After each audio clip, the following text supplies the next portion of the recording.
வாழ்க வையகம், வாழ்க வையகம், வாழ்க வளமுடன்.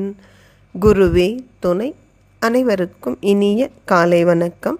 மகாகவி பாரதியின் சுயசரிதை பார்த்து கொண்டிருக்கிறோம்.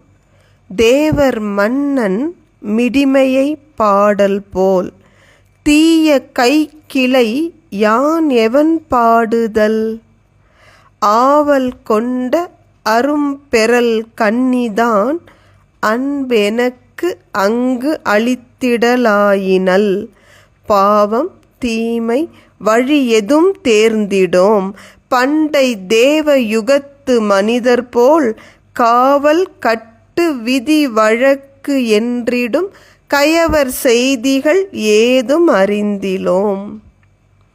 இந்த அன்பினுடைய மேன்மையை பாரதி எவ்வளோ அழகாக சொல்கிறார் பாருங்க. உண்மையில் செல்வம் என்பது அன்பு தான்.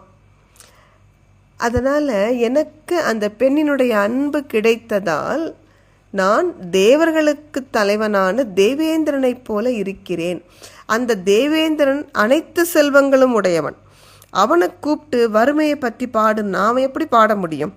அந்த எக்ஸ்பீரியன்ஸே கிடையாது இல்லையா அவனுக்கு. அதுபோல இந்த தீயதான ஒருதலை காதல் என்கிற கைக்கிளை பற்றி நான் எப்படி பாட முடியும்? எனக்குத்தான் அவள் அன்பை கொடுத்து விட்டாளே, அவள் எப்படிப்பட்டவளாம்? கிடைத்தற்கு அரிய அந்த கன்னிகை என் மீது நேசம் செலுத்தலானால். அப்போ எங்கள் 2 பேருக்கும் தீமை என்பதோ பாவம் என்பதோ நாங்கள் செல்லும் பாதை இது பற்றியெல்லாம் எந்த கவலையும் இருக்கவில்லை.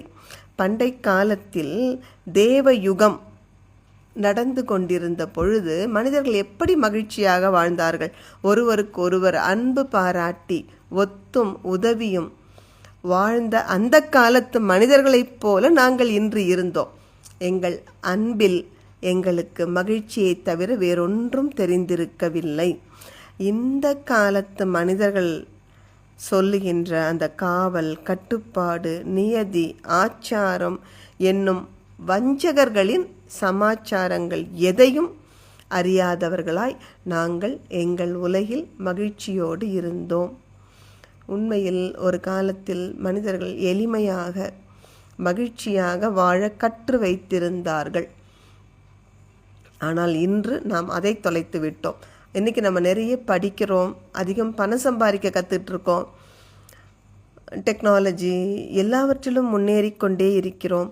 ஆனால் அடிப்படை விஷயங்களான அமைதி, மகிழ்ச்சி, நிறைவு, ஆரோக்கியம் இதையெல்லாம் தான் தொலைச்சிக்கிட்டு இருக்கோம்.